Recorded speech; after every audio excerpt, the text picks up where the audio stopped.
you may inadvertently not see a situation for what it is. Right. It's the human factor. It's a human factor. It's a human factor with everybody. That's with everybody. That's with a caseworker, a social worker, a mental health worker. Or a school, how about a school official? A school official? School official says these are good kids. They're good kids. They're trying to get ahead. School officials always believe the kids are good, and they always believe they're redeemable, and they have good qualities in them. However, they fail to see that a lot of them, a lot of these kids who commit these crimes are sociopaths.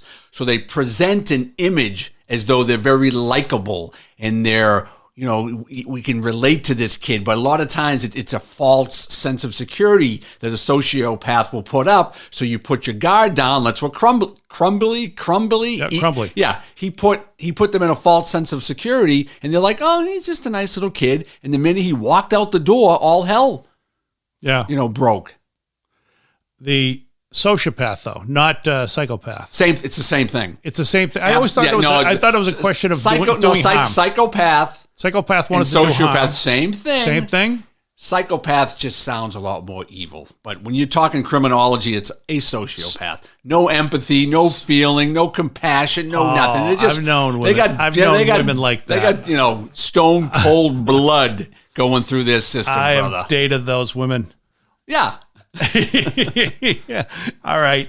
And so there is a strategy in place. Yeah, it's threat assessment, risk management. And by protecting us, I mean parents, kids, obviously. Kids, starting with the kids, teachers, parents, the community at large. Absolutely. We're all supposed to be protected by this system that's in place. Absolutely. It's supposed to work. It's supposed to work in such a way that groups of people will get together and they will discuss certain situations that are happening in the school. I think we're kind of getting a little bit ahead of ourselves on this one. Okay. First we kind of want to define what a threat is and what risk is. Okay. Just to keep it real simple. I always thought define a threat is like pornography. You know it when you feel it. So basically see it. That's a Supreme Court definition. We know pornography when we see it. You can't really define it. So a threat can be a very vague type of a situation. Like over the weekend, there was a school shooting challenge that was placed on TikTok. This was our third thing. Yeah. So that was a threat. See what I mean about his fake laugh? I think it's pretty good. He sounds like a what do you call it? A ventriloquist clown. Well, he is a ventriloquist. Laughing after the murder of his who was the ventriloquist clown? Jeff Dunham. Yeah. What? You know, I worked with Jeff Dunham. You did. You know what he said once that I thought was really interesting? He said, after they said, hey, nice job, Jeff. He said, yeah. He goes, we were good tonight. And I don't think he was talking about me and him. I think he was talking about him and the puppets. Yeah. So, no, good guy. So the vague threat was on TikTok in the past week. It's a school shooting challenge. Yes, and this is the third thing we were going to talk about. That was a big thing. Kids who went to school, and I heard from three different teacher and two students at different high schools in Massachusetts and New Hampshire, and they all said the attendance in class was significantly reduced, like half. Yeah, because the kids are smart. The COVID's coming around, so yeah.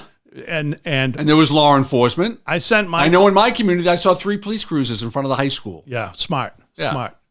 Because it's such a vague threat that it was just placed on social media. They don't know who did the initial threat, so it was vague. So it's anywhere in the country. And you can sit there, you can use it the same way. It's the same way as a terrorist group will do a vague threat. Yeah.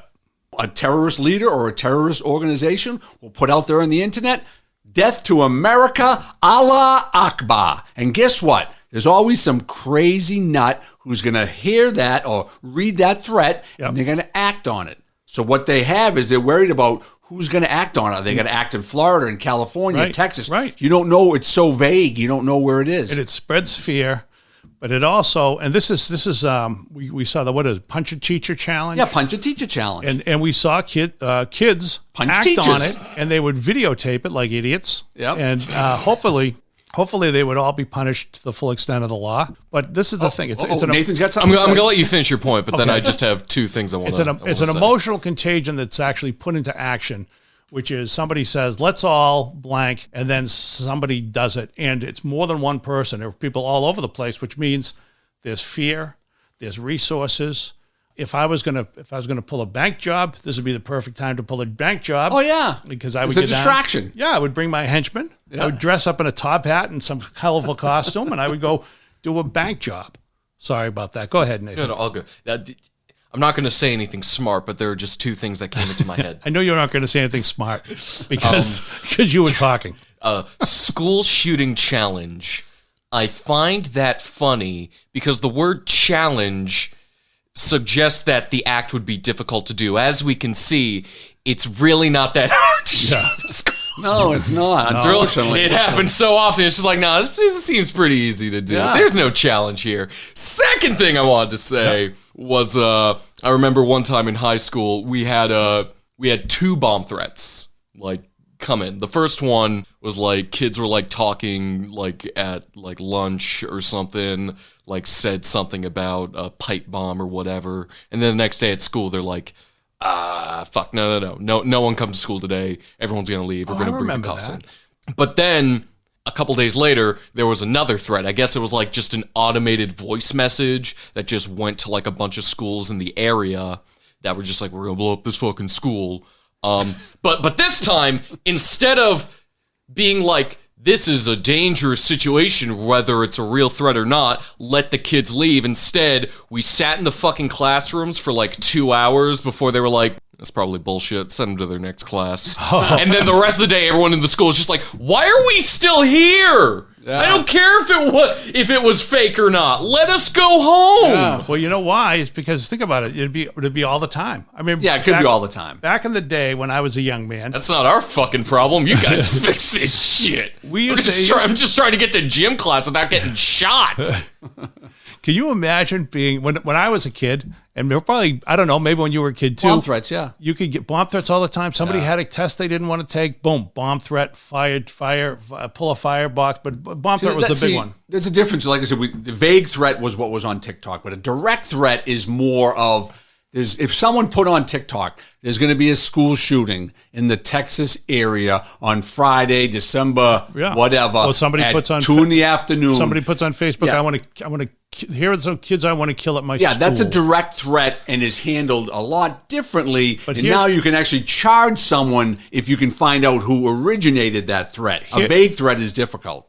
I just want to get back to my bomb threat thing. Yeah. Can you imagine being the first kid who called in a bomb threat after the invention of Star 69? Oh, Star 69. Oh, yeah, absolutely. Can you imagine? That must have been. Oh, were you in the force? I was working in the schools. Yes, we had that. And that's all they did was do Star 69. I forgot all about that. The ladies at the secretaries, all she did was press Star 69, and you've reached the Rattigan house. Beautiful. It must have been little Dave. No, it was probably one of my sisters. I forgot all about that. That's funny. Star 69. Absolutely.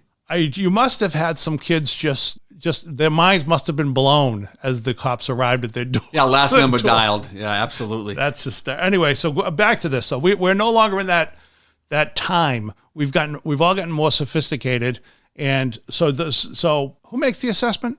We're going to get into that. We're going to go to high and low risk, and then we're going to get to the assessment team. Okay.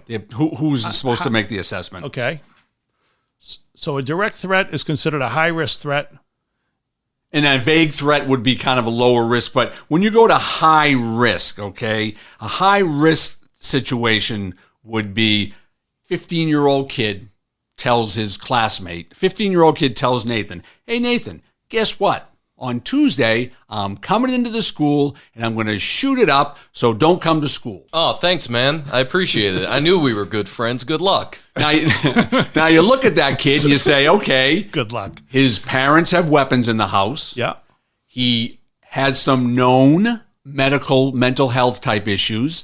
He's a kid that's isolated from the school community. He's had discipline problems before. Yep. So a kid like that with all those variables in his background would be considered a high threat, meaning, yeah, that kid could do that. In contrast to that, 11-year-old kid in the playground, or even how about a 9-year-old kid in the playground says, you know something, Mrs. Smith pissed me off. Tomorrow I'm going to come in and shoot her. All right. That's a pretty direct threat. It is a direct threat. But now you would look at the kid and you would check his background. And are there any weapons in the house? It's definitely a threat. It would be a high-level threat, but it's a little bit lower, all right, than what Nathan dealt with. So there's different variables associated with high and low-level threats, all right? Yeah. Now, I'm going to give you an example of a kid that when I was working in the school, never made a threat. He never made a threat, but he was considered a high risk. He was a kid, 18-year-old kid, came into the school, end of the school year. So we had like 3 months to go. Okay. And he came in, and I saw him walking the halls. And I go, this kid don't belong here. His attire, the way he was dressed, was very similar to gangs from the Worcester, Massachusetts area. Okay. So I walked up to him. I said, hey, I'm the school resource officer. Who are you? He goes, my name's Hector, whatever his name was. I go, are you from Worcester?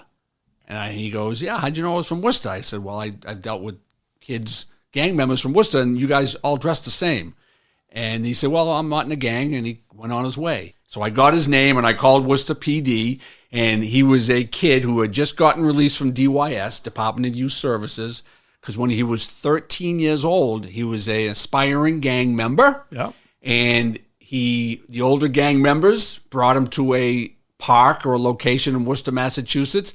13-year-old kid walked out of the car and shot 3 rival gang members. He didn't kill them. They survived. But this 13-year-old kid, I'll call Hector, did 5 years in juvenile corrections. He got out. And the Department of Youth Services and the Department of Social Services slipped him into the high school. And he was just going to be there for 3 months and graduate. So and they moved him into a high school. Just a high school. Outside the Worcester area. North Shore area. Did they relocate the kid? Yeah, they relocated. They put him in a halfway house. Oh, a halfway house. Okay, halfway house. That's what I'm and saying. They just put him in the high school. They said, hey, kid, shut your mouth. You got 3 months. You're going to get your high school diploma from this high school. Just be quiet. Okay. And unfortunately, he wasn't able to pass through the cracks. I recognized him through his dress, and I'm not saying that was because of me, but he didn't fit in to begin with. His demeanor and his posture and everything in between just wasn't fitting right. So we spoke to that Worcester Police Department, and they said, yeah, that's who he is. So now we have a kid who's made no threat.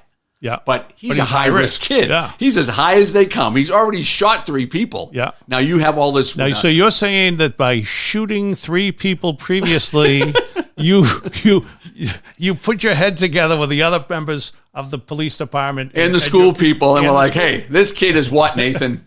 He's high risk. He's high risk. Wow.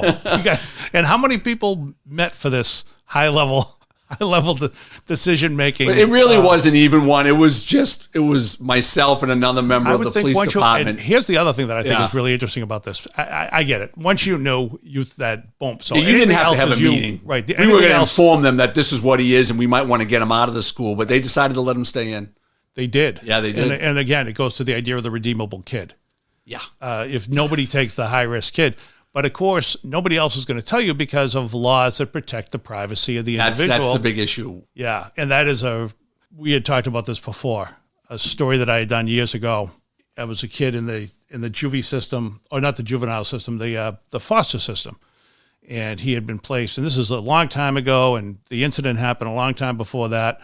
But it was a kid who was placed in the foster system with a foster family. It was a man who was, I think, divorced, and his boys. And he would take in fostering other boys, and nobody told him that the kid he was fostering had an issue with arson, and they had a teenage fight over an insult from one of the biological sons, and the man and his girlfriend went out for the evening, and when they came back, their house was in flames. One of their kids was killed. The other kid was in a vegetative state for years afterwards, and the kid who set the fire, foster kid, wound up in jail, tried as an adult. Yeah, absolutely. And it was a tragedy. That's a big thing. That's you can't do an appropriate threat assessment or risk management process without information. Yeah. You have to have some background information. And I would think that a arsonist, because I've dealt with arsonists, because we had, young individuals in the units I worked at, they were arsonists, and that was That was a big, when their little paperwork came in, you had 2 kids. You had the arsonist and the sex offenders, a little red marker on their